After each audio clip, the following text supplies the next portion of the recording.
Shalom, and welcome to Light of the Hill Ministries. And in today's teaching, we'll be talking about standing firm in the faith.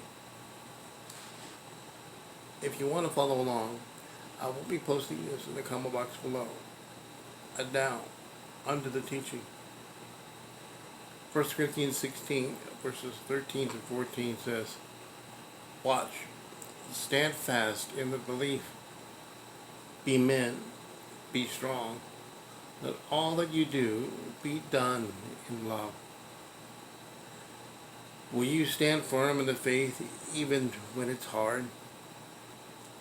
How do you stand strong in your faith when the world is against everything you believe? I think we can all agree it's easy to be believers during feast days. We go where we're surrounded by other people who believe as we do. We sing and worship together, and we listen to teachings to find inspiration. The challenge comes when we leave the feast. Waiting for us outside is a world filled with people who oppose our belief and want us to be silent. In their eyes, it's okay if we believe our silly little thoughts as long as we don't talk about them or try to persuade anyone else to believe them. Have you ever had someone tell you that you shouldn't talk about your faith?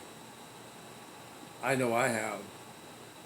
Yes, they want us to be silent.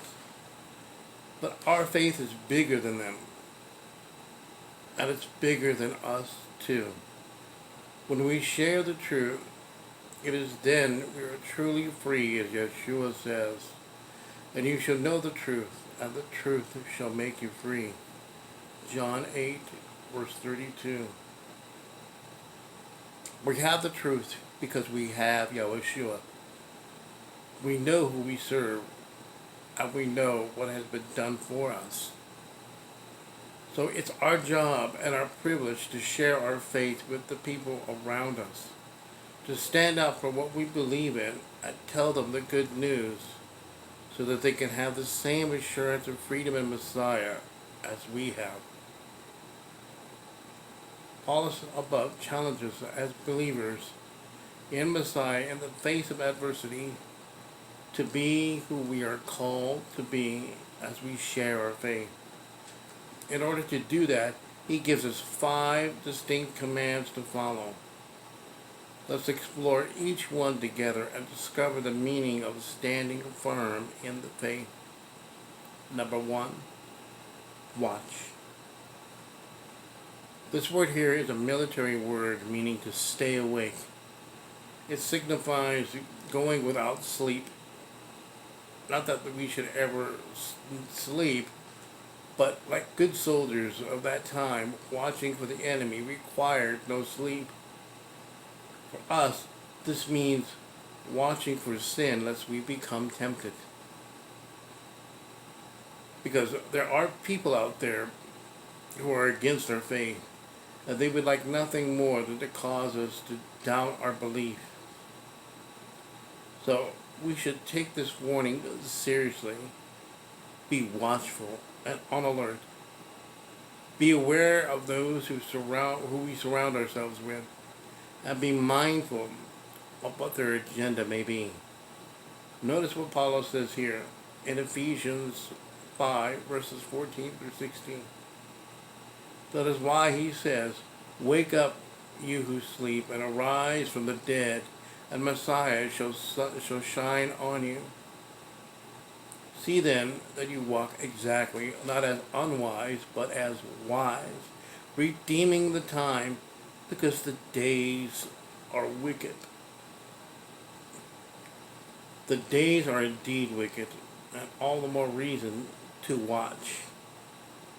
Commandment number 2 is to stand fast. Men who are asleep cannot stand and be ready for the dangers that lay ahead in the darkness. Paul admonishes us to plant our feet, readying ourselves for the blow that Satan will hit us with. Our job here on earth is to stand fast in the faith. We are responsible for knowing the truth of Yahweh's word for ourselves, understanding what is in it, and not allow ourselves to be led astray. When your faith is challenged, remember that you stand on the rock of Yahushua, our Messiah. His word is a firm place to stand. He does not change like the sifting shadows. Every good gift and every perfect gift is from above, coming down from the Father of lights, with whom there is no change nor shadow of turning. James 1:17. He is the same yesterday, today, and forever. Dig your heels in and trust in the one who is beneath you.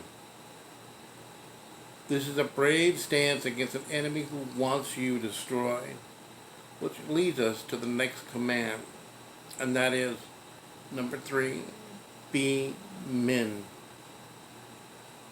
The phrase to be men here means to render one manly or brave, to show oneself a man, that is, not to be a coward or timid or alarmed at enemies, but to be bold and brave.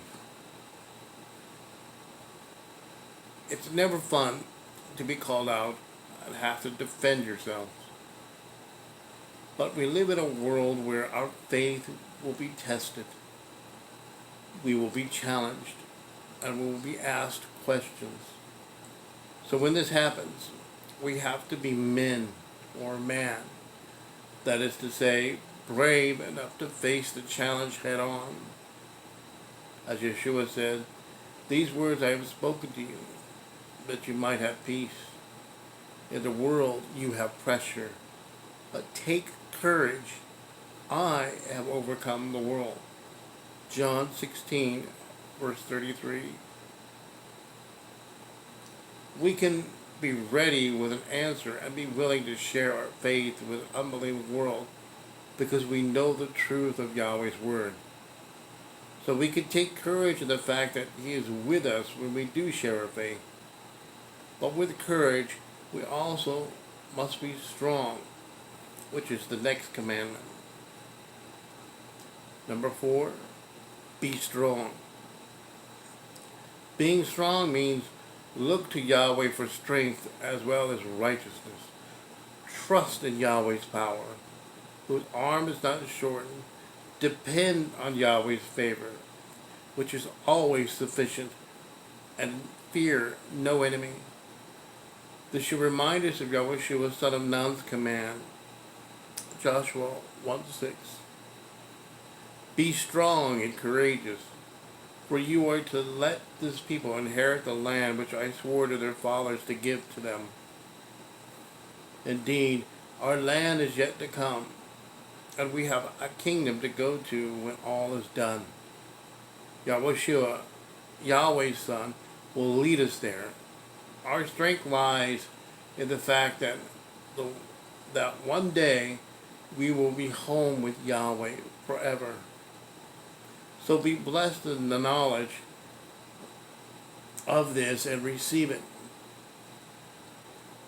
But in all of this, it must be done with love, which is the next command. Number 5, with love. The 4 previous commands are forceful, maybe more forceful than we feel we should be sometimes.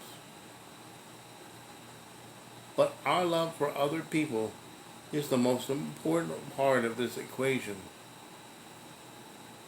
Love is what binds us together, and our love for the unsaved should be what motivates us to share our faith. Yahweh doesn't ask us to be judgmental or beat people over the head with scriptures. Our kindness and love for our fellow man will go a lot further than browbeating them over ever could. Yahweh wants us to show His love to an unbelieving world so that when they look at us, they can see Him. Together, we can show the love of Messiah to those who need Him the most. With our love, we can be the beacon of light that shines the way to Yahweh. Feasts are great for us to get fired up for Yahweh and Yahushua and connect with other believers. But our challenge is to live our lives for Yahweh every day of the week. When we do, the benefits of standing firm in Messiah will speak for themselves. What will they see? Someone who loves them with the love of Yahweh. Someone who is standing firm in the faith every day. Or are we just casual believers going to feast and living our lives as we see fit after we leave? Will you stand firm in your faith? Have the courage to live for Yahweh every day and share His love with those around you. May you take up this challenge to live for Yahweh and stand firm in the faith every day of the week and not just on feast days. Stand on the rock in which there is no sinking sand. Hallelujah. If you like this teaching, please comment, like, and subscribe, and click on the notification button to get the next teaching. Yahweh bless, and shalom to your home.